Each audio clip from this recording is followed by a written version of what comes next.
Welcome to our first ever episode of the Campfire365 podcast, where industry experts discuss current technology trends, business challenges, and more. I'm your host, Carolyn Norton. In our debut season, we're going to talk about the big disaster. Events so cataclysmic that they can shake your organization to its very foundations and transform the way the world conducts business. Throughout our 4-part series, we're going to explore the ins and outs of disaster preparedness and recovery. We'll cast a light on the threats to your business, explore how to deal with the aftermath, and pass on the experiences and guidance of our panel of expert guests. Today's episode is titled, Is Your Organization Ready for the Next Major Catastrophe?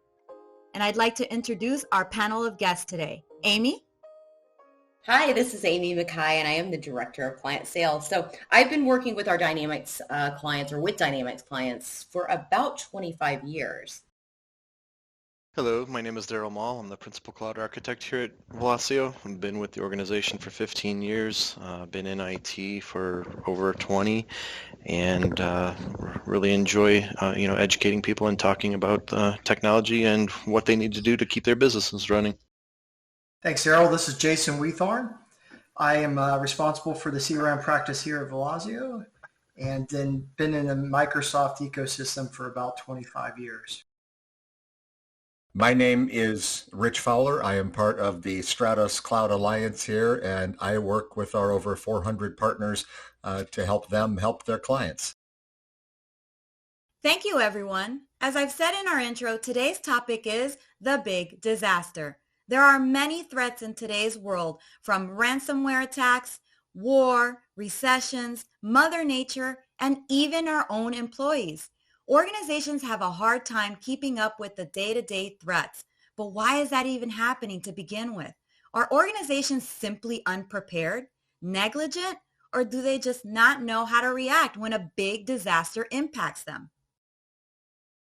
I think one of the easy whys is look at the world. COVID changed the way that almost the whole world does business. So now everybody's moved to, not everybody, but a good percentage of the world has moved to their home from a home office. They're not going to the office. So there's a completely different set of challenges from a security standpoint for people who are working from home versus having that tech person or that tech team in your office. I think that's one of the... What are you trying to say? I'm working from home and I'm a risk now? Is that what you're saying to me? Yes, you are. We all are. And I think we know that. And we have to, as soon as we realize that, then we're in better shape. Yeah, I think the big thing is change. I mean, if you look at businesses, they get used to, aiming at a single target, but with technology and the advent of technology and the evolution of technology, it's always changing what it can do, how you can do things, where things are operating from. And, people change that side of their technology usage, but they don't change what they're looking for on the risk side of things. They're still looking for the old risks of what they used to the last time they got hit with something. They're not ready for those threats. They're not ready to accommodate those threats and looking at all those threat vectors. When I was working in the office, was it not just as risky? It is less risky because you've got an IT team in the office that takes care of everybody's tools. They make sure that everybody's computers and laptops and whatever are on the right network and they have the right security, and you're not going in and diving into apps and other things that you may or may not want to or should. However, it's completely different when you're at your home. You're on your own Wi-Fi. You may or may not be on as secure a network as you might have been at the office. And it's that distributed workforce thing too. Everybody's out and about. It is a different set of technology and a different set of technology challenges.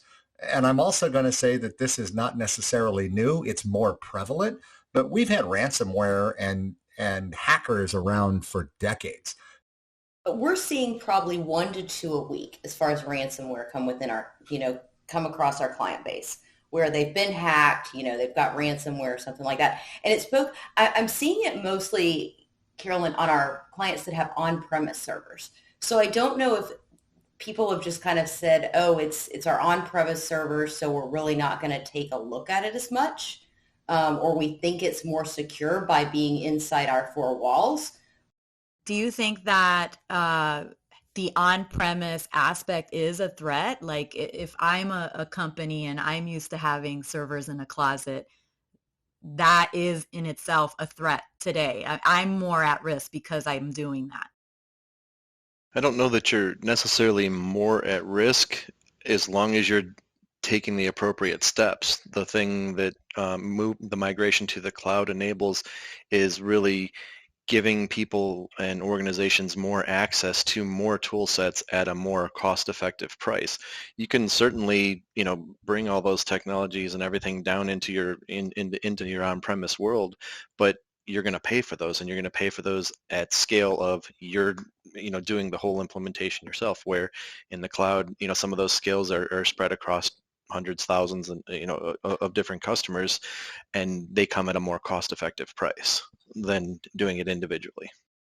And that might be part of it, that, just thinking about, hey, I'm sitting in my house, I'm safe, or hey, it's sitting in the office, it's safe, rather than making sure they've got all those, security factors and all of that put in place. Oh, so you think there's some sort of false sense of security because it's in a person's mind, hey, it's in one location. I know that location. I have a sense of that location. Nothing's going to happen to it. Is that what you're thinking? We're seeing that. We've got, hey, our CEO wants to be able to walk down the hall and touch the server. You have that, and the fact that when it's sitting there in your is somebody really watching that 24/7? Is somebody doing their due diligence? Is it staying patched? Is it staying monitored? Are they really looking at what's going on? Gosh, it reminds me of the old days where the biggest concern is to make sure that your server room had a lock on it. Like there used to be stories about disgruntled workers that walk into the server room and pull out servers and networking devices, and now it's just it's so much more than that. It's just ridiculous. There's hurricanes as well. Oh yes, and someone from Florida would know this. As I'm sitting in Florida, there's been times we've had the clients thought, again, servers are sitting in the server room, hey, let me go just move the server to another location. They didn't have a backup plan, a backup business plan for when these hurricanes or these, natural disasters started rolling in. Correct. I mean, I've dealt with with when Carolyn mentioned, people taking stuff, I've dealt with organizations that came in on Monday morning and found out that, a disgruntled IT person walked into their server room and pulled out every single hard drive and left the facility with no hard drives and all of their data, including their backups. I've also had other organizations that, what you're saying, Amy, with the hurricanes, came in and found their data center their server location, their server room was 4.5 feet underwater. Oh my goodness, yes. Well, I remember a New York company that had that happen. I forget what storm it was, where they were in the Lower East Side, and all of their servers were in the basement. And I think they were evacuated, so they couldn't even get into the building itself. Well, I was living in Houston at the time when her Tropical Storm Allison came through, and the servers were on each levels of the building, each different company. Well, it just so happened that the bottom 4 floors were flooded. So every time the elevator went up, it was dumping water. So it ruined even the higher levels, not just the basement. Wow. Yeah.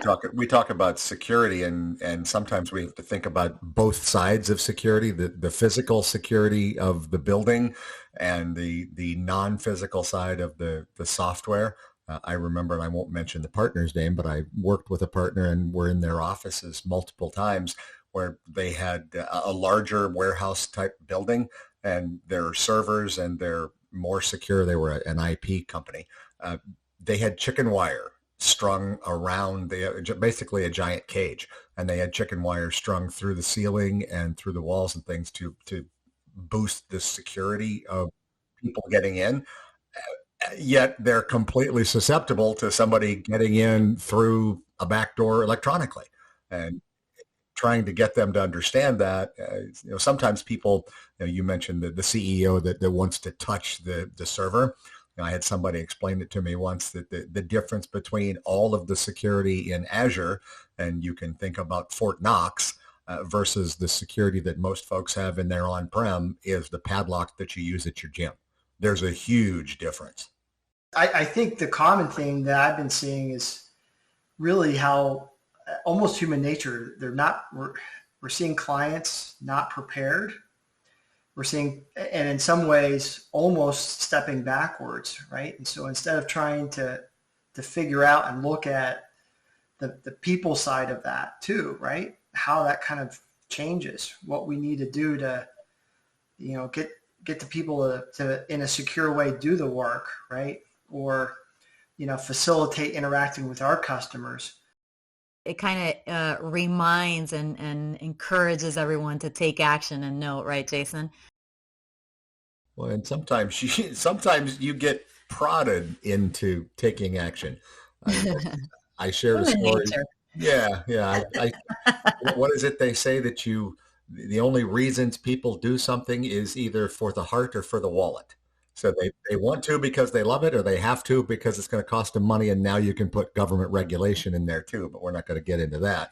I mentioned to some of you as we prepped for this, we had a partner, still working with this partner. That's fantastic. But just to set the stage a little bit, they've been in business 30 years.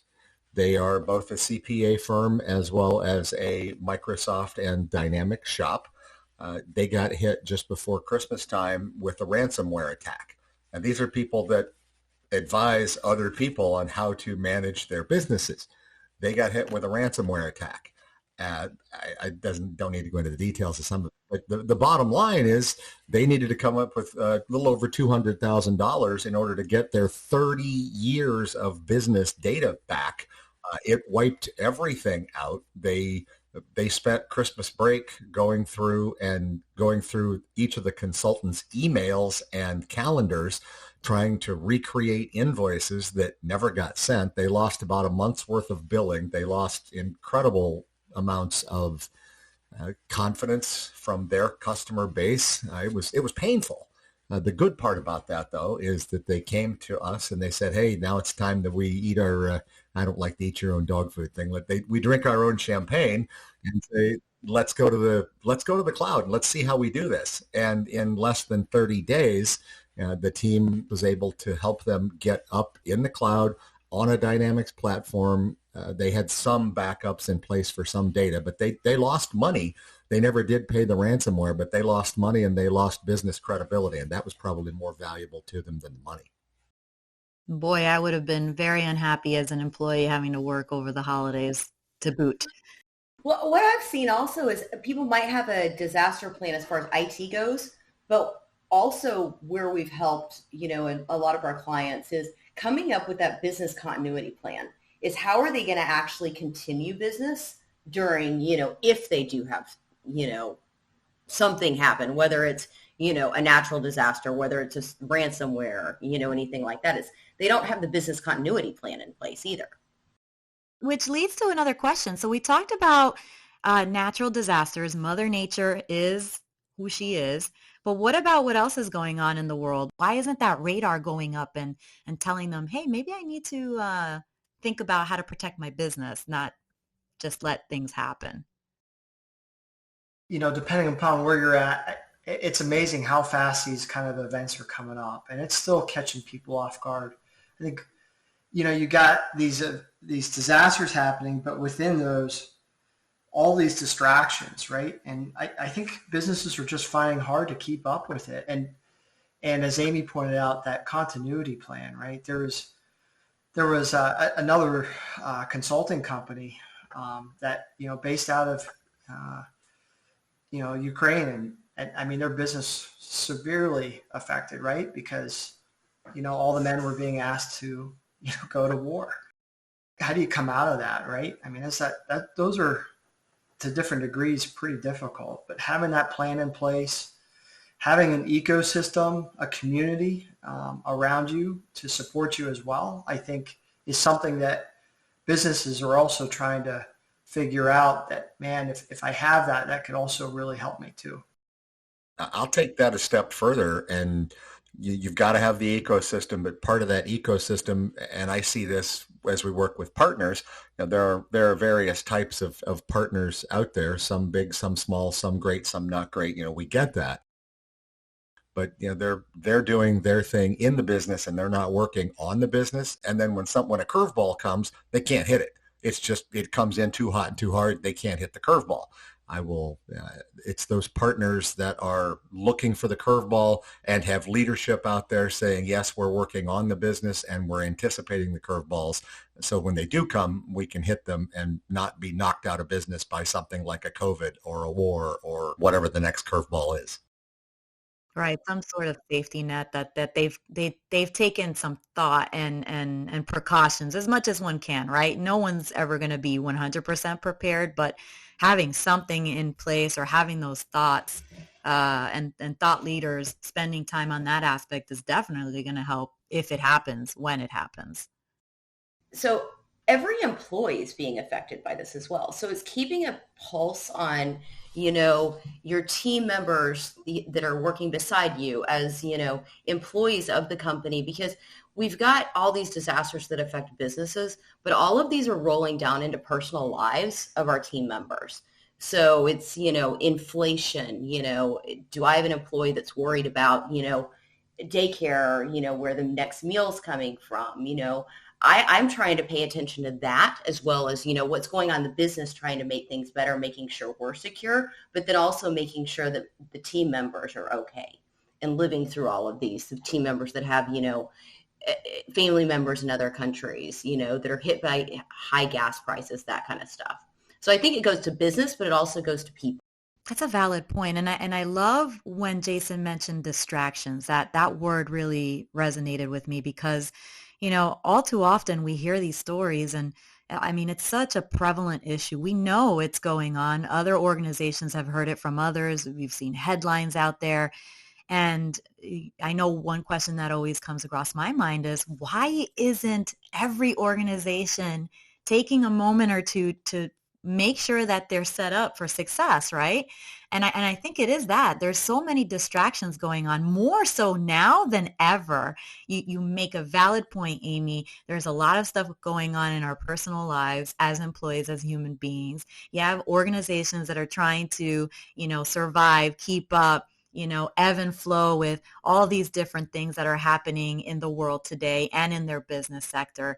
The very last thing on their mind, not that they don't care, is, hey, how do I also make sure I'm safe for these other threats? Right now, they're just trying to, multitask all these different things that are going on, plus these last minute things that are hitting them. And that's the perfect scenario for a malicious, actor to be like, haha, I think I found an organization that has too much going on. Let me target them and hope for the best. I love that idea of distraction. There's so much going on that it's causing organizations to, not necessarily take the time or the opportunity to set themselves up with some good processes, some good tool sets to protect them for these possible disasters. I think it's the distraction and it's the speed of the distraction. We're a global economy now. If you ever thought you're just dealing with the people down the street and you're using cash to do it, look around. It's not the case. We're a global economy, which means you've got a global economy of bad actors. And I'm just going to call them morons because I don't have. You call them morons, Rich. Tell the truth. Hackers make me bad actor. Black hat hackers make me so angry. They're use that for good. Figure out a way to use that talent for good. But it's the speed, and now it's not just the bad actor from around the corner. It's the bad actor from every corner of the globe, and all they need is your email address or some way to get in, or a data breach where they can grab 2 pieces of information, and now they've got access to something of yours, and they start to worm in. So it's the distraction, but it's the speed and the magnitude of the distraction. That's a great point, Rich. And I heard earlier we talk just about the idea of all the security and what we can do around that to help think more proactively. And there was a story around, specifically, we were talking about how they were losing customers. And so I just want to hit down that, just a real quick point. On the flip side, while we're talking about the security and what you can do there, and there's a lot of things that, we've seen clients be reactive as opposed to proactive, right? But it's also protecting your customer base. And this is a moment, right? When you think about disasters, it's a moment not only to think on the one side around what you can do from a security, but also how do you make yourself invaluable to your clients? So when you do have something that hits you, right, and you're in that world of trying to get that resolved, you've also made yourself, so valuable to your clients that you're trying to serve, that's a piece that you don't have to really, you don't have to react to, right? It's just this natural cycle that you can at least count on, right? And that's a piece where I think a lot of customers are at risk and really have a great opportunity in some ways to reinvent themselves. You make a good point, Jason. I just think about organizations when they have to publicly announce that, there's been a data leak or they've been hit. Hey, watch out. We've been compromised. Please watch out if you've gotten anything odd, or a CEO is asking you to buy gift cards. That's my favorite one that comes across all the time. Asking for gift cards. It hurts the way the organization looks, not through direct fault of their own. Again, I'm hoping it's the distractions that is why they haven't been able to take precautions, but it's just not a fun thing to have to put a press release out there. Hey, we've been compromised, watch out. We're going to do what we need to do. You don't ever want to be put into that situation. So to be an organization that's set up for success, and to your point, to have that trust and that, security in place with the people that you communicate with, it goes a long way. It helps out ultimately. But let me ask this question, because I just thought about another fun scenario that's still a big disaster, but it's the human element, because we've been talking about these fictitious people that don't exist, I'll say jerks, Rich, that are out there, that are looking to try to sneak their way in. But I'm reminded of a scenario where an organization had a technical person. They had all the information. They knew the ins and out of how everything was set up for this business. And, like many organizations that dealt with the Great Resignation, they decided to move on to another opportunity. Not a lot of documentation. Nobody kind of knew where all the keys to the kingdoms were. They didn't know how to handle XYZ. And as that new person started to transition into that role, boom, they got hit. So not only do you not know the lay of the land, you don't know how everything's set up, how the backups are, how this is and that is happening. But now, as a new person stepping in, I got to figure out how to recover an organization that I just stepped into in my second week of the job. Wow. Crazy stuff. And there are many stories like that where many folks have left the organization for whatever reason, and now you have this massive gap in your team. How do you compensate for that data, that information that human person has, and protect the organization in that scenario, so that if an event does happen, you have something to recover from? I think you already answered your own question in the first part of that, because you mentioned documentation. And we're already talking about the other part, which is if there is a system in place and you lose somebody that's dealing with your Azure stuff, all you lost was the person. You didn't lose the technology. You didn't lose the security. You didn't lose anything other than the person. If your processes are documented and everybody left on good terms, then there shouldn't be that much of an issue. Now, we're going to throw a different term out there. I went with moron, you went with jerk, and we're going to throw a third one out there. The third one being criminal. If they stole information, if they stole things from the company that knocks the company down, that's criminal activity. So, and you got to prepare for that too.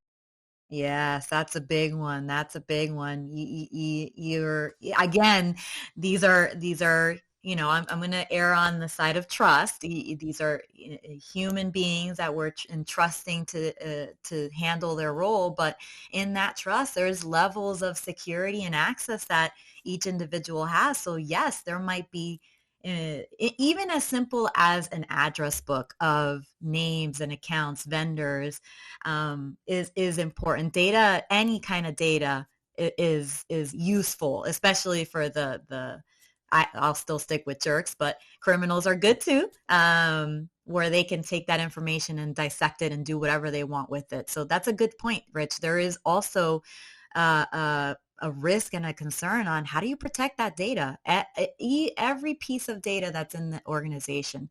How do you make sure it stays put? It doesn't go elsewhere. It doesn't get inadvertently modified and it's not right data anymore, which also causes issues. Protecting against that is also an important aspect to consider. That's very much a threat. As long as we're talking about it, would you, while we're thinking about it, would you just send me a picture of your corporate credit card front and back? Absolutely. That's how easy Not it is. a problem. That's how easy. And I've seen that. I have seen that. Somebody's on their phone. They've got a picture of the boss's corporate credit card and they're putting in, and they were doing it legitimately because the trust factor was there. But they were placing an online order, and that's how they had the credit card information. That's not a technical breach. That's a procedure breach. It's the human element. It is the human element that you have to educate and just say, no, you don't want to take a picture of it's like sending a picture of your social security card or your passport. Or your passport, your birth certificate. Yep. I mean, that's all important stuff. I will quote The Office: identity theft is not a joke. You really got to be careful with the information that you're putting out there. The internet's awesome. I love technology, right? We're all connected. We get to talk to each other, whether we like it or not. But it also means there are other people that are watching what you're transacting, right? What you're communicating, what you're sending. And like you mentioned, a credit card sounds about right. Nice right now. I could buy a few things if I really wanted to be a criminal. Let's not. I won't. But that's the kind of stuff that keeps going on. And again, that's where these these emails and text messages of, hey, I need you to go buy the gift cards, or hey, I'm in a pinch. Can you send me your credit card because I need to buy something? Even that is the human element that's very reactive. Oh, okay. Yeah, no problem. I'll send it along. You're in a pinch. I need to help you out. It reminds me of, what was it in the 90s? The Nigerian prince or the princess. Prince, yeah. You've been bequeathed money. Send me your account number. Yeah. Still going on, just a new modern way. Yeah, and the account management team on our side is, we're constantly working with clients that are, hey, we need to put this credit card process in place because we've been taking them, writing them on a piece of paper, and putting them next to somebody's desk until we type them in. We're like, okay, we need to help you get PCI compliant or anything else. It's been, that's what the account managers are there. Hey, we've got, data that's HIPAA compliant and all that other stuff. So it's really taking a look at how companies are doing, again, business, and their process that go along with it to keep everything secure. I was just going to say, and I think, we've been talking about a lot of different things and a lot of different areas and facets of what these threats could mean and or where they can come from. I think the biggest thing is, if you go back and ask somebody that just had, something happen to them, they're going to be like, yeah, I wish I would have known, or I wish I would have done that. The thing to do is be proactive on thinking with wide open, field of view on all the different pieces that can happen. What happens if a delivery truck hits the light post out in front of your building and takes down the electricity so that you can't ship any more product out, or all sorts of different things. But it's a matter of looking at everything with wide open eyes, but then also constantly and reevaluating it, or on a regular basis reevaluating it, because that landscape is going to change and it's going to be different the next time you look at it. And Daryl, that's what we're asking our questions every time we kind of get on the phone with them is what's changed in your business? One, what changed during COVID? How did you have to change your business? But what is changing? What worries you? What keeps you up at night? Those are conversations that we're proactively having to try to get to, okay, we've got a hole, we've got a gap, you need to plan for this kind of thing. You know what though? I agree with you, but I will tell you, oftentimes, even the most simplistic things, we'll recommend to an organization, and they'll say, "Thanks, but no thanks." They're like, "Yeah, I appreciate that tidbit. I hear you, but no, thank you. I'm just not interested right now." Not sure what it is that's causing them to not move forward with the recommendation, right? But I have experienced organizations not necessarily taking our insights, guidance on various topics and just proceeding with the status quo. What do you guys feel about that? We have it happen all the time. Like we try to, ask the questions, talk about cloud. Hey, what are you doing with your infrastructure or, employees? What are you doing business? And, it's, hey, we're fine. We're just going to stay where we are right now. And then all of a sudden 5 years later comes by and, one, they're so far behind in technology, or that next phone call we get is, you know what, we should have had the conversation because we were just hacked. Yeah, I mean, I have an example of a client that we had that we were always talking to them about moving to the cloud and some of the benefits of the cloud of even instance size flexibility and ebb and flowing with their business and the size of their machines and stuff like that, but also the recoverability and the protections that it involves. And they were like, oh, we're good. We have all this investment here. They got hit with ransomware. And, they're like, oh, so we started having the conversation again. We said, hey, there's a lot more protections and here's things that we can do. And we could have had you up and running in a much faster basis. Took them several weeks to get back up and running. They got back up and running. We started having the conversations for the third time. They said, okay, well, we'll do a quick POC and, you can show us what you're talking about. We were in the middle of the POC when they got hit with ransomware yet again. It was decided that we were going to take this quick POC environment that we were doing, proof of concept that we were doing with the client and get them up and running because they couldn't stand to be out of business again for several weeks within the span of a month and a half. And we had them up and running within 72 hours, had their, everything back up and running and functioning for them without any issues, and a lot more insight into what's going on with their business and what hardware is running on them. So, yes, I mean it happens all the time. We hear it all the time. You should do this. No, I'm interested, or no, I'm not interested, or I'm good. Don't need to do that. We say it and we do it. We make these recommendations because we've seen it across to all of the experience we have with all the vast amount of customers and industries that we deal with. It's that ain't broke, don't fix mentality, which is not a good way to look at things. Do you think part of that is they don't understand the cost of being down?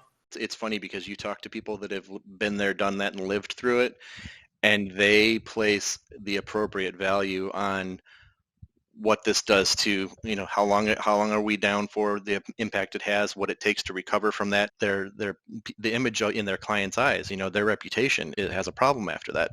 Even if it's just, hey, nothing by my fault, but I was down because of X, Y, or Z, that still damages their reputation. And if you don't have that, and it affects your customers and your clients, and if they don't have that experience, they don't recognize what that's actually going to do and how hard it's going to be to overcome. We had a customer go down not too long ago that it had nothing to do with being hacked. It was more or less the server went down. And then they thought, I'm not going to move to the cloud. I'm just going to wait for a new server. Even just due to supply chain and procurement, took them forever to get back up and running. Where I'm like, we could have had you in, going within, 48, 72 hours. But they wanted to wait, 4 weeks. That's insane. 4 weeks of being down. They're okay with that. I think, finally they started realizing, okay, we made the wrong choice, but we've already purchased this other server, so we're just going to wait for it now. Well, what it just cost them in business just made up for that. and all the employees sitting there having a free vacation. And then now, having to do all this, catch up when they finally got the server up and running.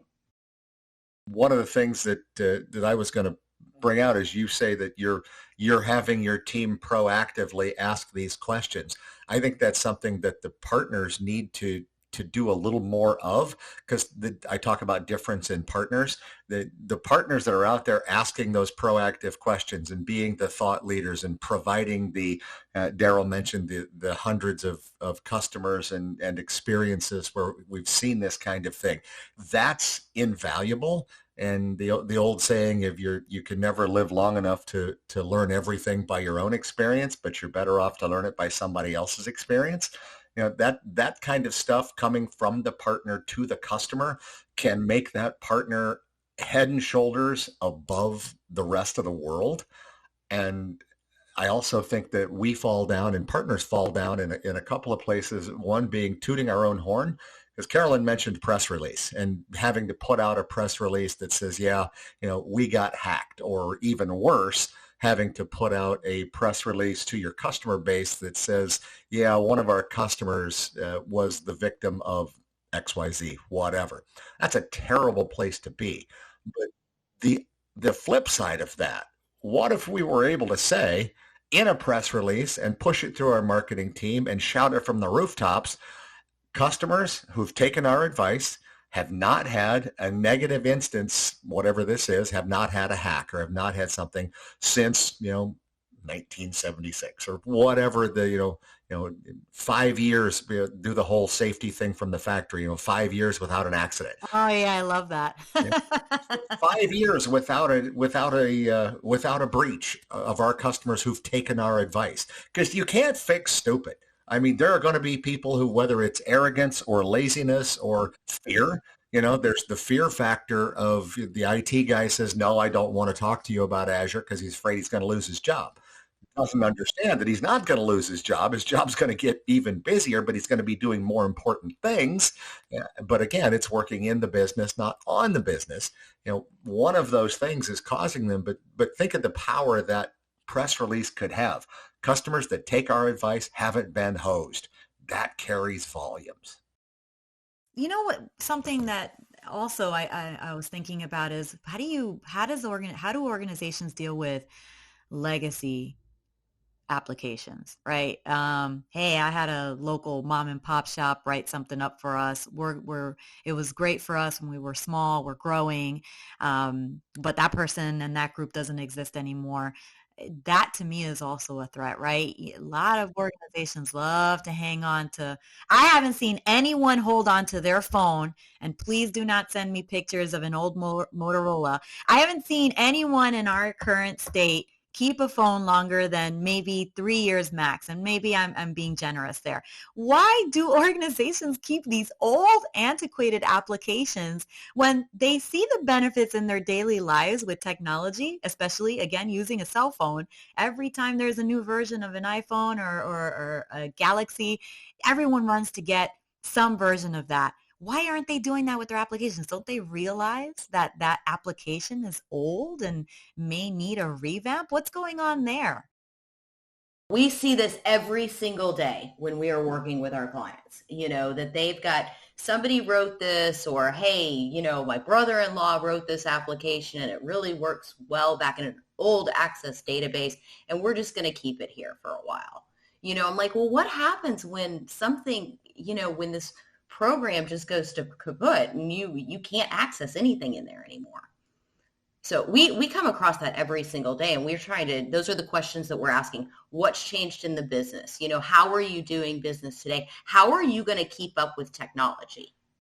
I almost wonder, how do we get the personal technology mindset to the business technology mindset, right? I have an awesome smart TV. I have a cool latest and greatest cell phone. I'm sure there's other gadgets, Alexa, this, that, and whatever, all things that I didn't think I needed, but I bought and invested in, and it's made my life better. That's why I have it. Why aren't they doing that with the business? What is this mentality that it works fine? Again, I hearken it back to if it ain't broke, don't fix. but why don't they translate, the stuff that we do in our personal lives to their business life? Because it's there. If my phone dies, I don't know. I don't know that I would be very happy. And I think I wouldn't be very functional either. Yeah, but I think part of it's budget. With costs on the rise everywhere, inflation, people are nervous about investing in one technology that costs a lot, but it's also helping the clients maybe evaluate that there's a lower cost option of doing something a better way. And I think it's really just, it's having conversations, because you can do, Daryl, I think you deal with this with a lot of our clients all the time. You're kind of the right hand for my team is, we're helping evaluate going, okay, maybe you've got an office license and maybe that, or maybe you've got this piece of M365 where you could have Power Platform and all of a sudden your reporting's a lot better, and that just made somebody's life a lot easier rather than going and digging through a file cabinet or, through tons of spreadsheets in order to grab data. Yeah, you have two words that we've already mentioned here, comfort and distractions. They're comfortable in the way things are working, and they're working, and they have so many other distractions that's why they're not evaluating what these things are that they've been using for years.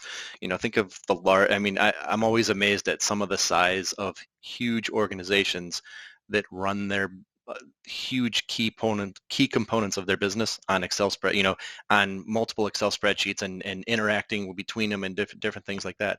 When there's, a lot more modern technology that's a lot more secure with a lot, better ways to control the data flows and stuff like that, that they don't even look at because they're comfortable because it's working, and there's so many other distractions that they don't want to, deal with that at this time.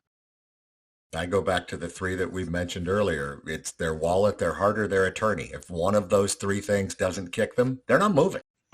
I was confused. I thought you were going to the morons, jerks, and and criminals. Let's not forget the criminals. And I think morons, jerks, and criminals, and wallets, hearts, and attorneys. Those might be. Yeah, I'm not going to go there. You might have correlation there, but I'll leave it alone.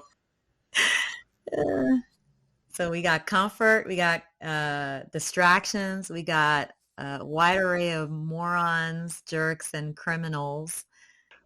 I think a big question is again, Amy, you mentioned what's changed and what's different in your business. Probably another thing to ask is what hasn't changed and what have you been using in your business for a long time? And when's the last time it was evaluated as to, is this still secure? Is this still the most efficient way to do it? Can I be making my employees' lives better and more efficient and speeding up, the way we do business by, refreshing technology or a process, because a lot of times, like you said, they're comfortable and they don't want to change it because of all the other distractions.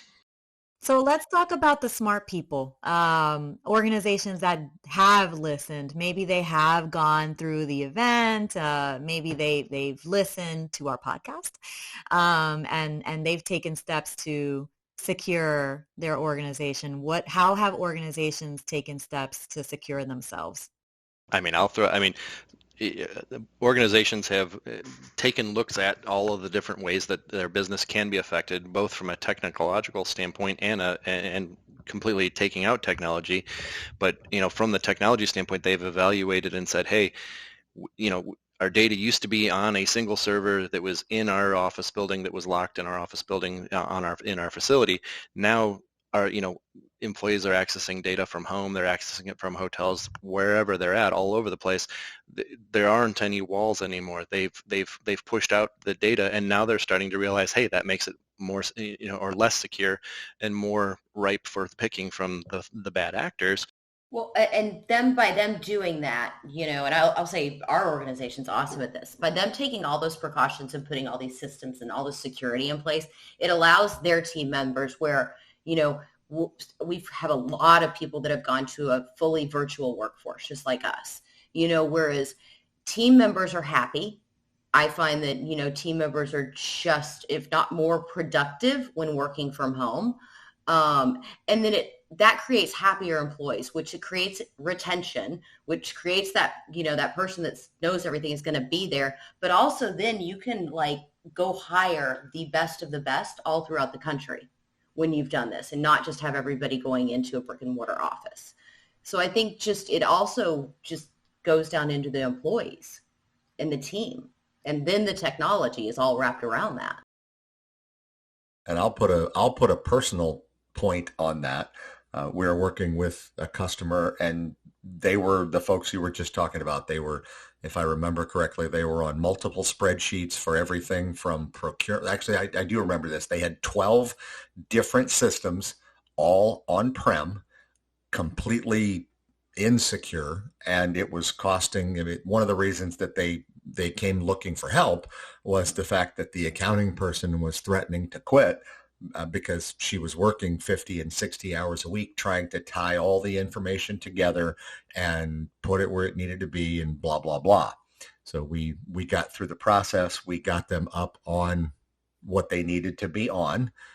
And when we showed the proof of concept, I can still see her face, so I'm stuttering a little bit. We showed the proof of concept and let her play in it. She started to cry because she could now go to her grandson's baseball games. I mean, that's the personal side of it. She could go to her grandkids' games because she's not working 50 and 60 hours a week now. That's where the technology turns it into a personal plus. Yes. Yes, because most people want to do their very best at their job, right? They want to be efficient. They don't want to be stuck doing, some mundane process over and over again that takes 3 hours. Everyone welcomes efficiency, I feel. That's an amazing story, Rich. And that reminds me of a personal note on my side. Man, I cringe thinking about it. Let me take a moment. No, I'm teasing. When COVID happened and we all had to transition to work from home, I was going into the office, and I had to pivot. I have 2 children. Here I am having to try to work from home. There's 2 children in the house. I have to be a remote teacher now? What? And that's not my role. And I just remember the fact that we were set up in such a great way where I can work efficiently from home. We're leveraging technology. I have more going on than I ever have. Again, distractions, we talked about it earlier. But I'm able to do my job safely and securely from wherever, whether it's an issued device from the organization or my personal devices. We were set up in such a way where we were able to still do what we needed to do, work, have that work-life balance, and adjust to the change that happened, globally for everyone. So it was just such a great experience. The human element actually worked out and saved me from my sanity, although I almost lost it a few times, but that was because of the children. That's a self-inflicted wound. Yeah. So closing thoughts, guys. We talked about, is your organization ready? Right. And we talked about a multitude of things. So if you can, each person, can you give me, we talked about a lot. What are your closing thoughts? We've discussed a lot. What's the takeaway here? My takeaway is, overall, you need to, on a regular basis, whether that be annual, biannual, quarterly, whatever the case may be, you need to be asking yourself questions. Like Amy said, what's changed in how you do business, and also ask what hasn't changed and maybe should it change. And then just evaluate with wide open eyes what could affect your business, and try to expand out, and don't ask the same questions every time. Make sure you're adding at least 1 or 2 different varieties of a question every time you're going through that reevaluation, because that's going to expand your boundaries and open up your thoughts to different things that you need to account for. Well, and what's changed is, also I'm big on people, clients and people is, what I love to do. And it's really, taking a look at the lives of the employees and of the clients, and what's changed and how can we make that better and more secure. By being secure, by having the technology, at the end of the day allows, a mom to go, or a dad to go to baseball, soccer practice, or not miss a dance recital or something like that. So I think it all flows together. Security, technology flows down to employees and business continuity, and all of it. It's all wrapped up in one. I agree. I mean, the idea that you bring, Amy, that together, the people and the technology into one. And Daryl, as you mentioned, just the idea of, that reevaluation, right? Regardless of what that cadence is. With the distractions that are going on, you have to have those self-reflective moments on, where those gaps are, what can I improve, how do I reach out from a community, from a partnership to help me understand what that next is so I can fill that in. And at the end of the day, if I can make it better for the people, as you pointed out, Amy, I mean, it just ends up being a big win for everybody. I guess mine would be to take Daryl's thought just one step further, and I look at it from both sides. I look at it both from the customer side and from the partner side. From a customer side, well, can't be stupid. So don't be stupid. And from a partner side, don't let your customers be stupid. Be giving them those things, be offering, be suggesting, be questioning. And if we can help them not be stupid and push them to not be stupid, then we never have to issue that press release that says, hey, you got hosed. And I really do want somebody to write that press release that says, haven't had a host customer in so many days, months, years. I think that's valuable.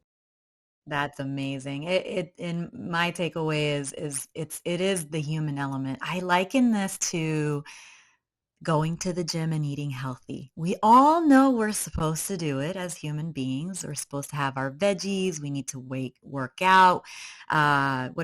Self-care. But we get distracted. We get complacent. We know what we're supposed to be doing. We recognize the value in what we're supposed to be doing. Sometimes we don't listen, but for whatever reason, it doesn't take precedence. And you have so much going on that the distraction and the comfort kind of wins ultimately in the end. And it seems to be the case in the business sector today. It doesn't matter whether you're a small or big organization. Any organization can fall victim to the big disaster. Sometimes the threats are too fast and plentiful for an organization to react quickly enough. But what if there's a way to prevent the big disaster from happening in the first place? Join us next month for our next episode, The Anatomy of a Big Disaster. Understand how business decisions impact disaster preparedness.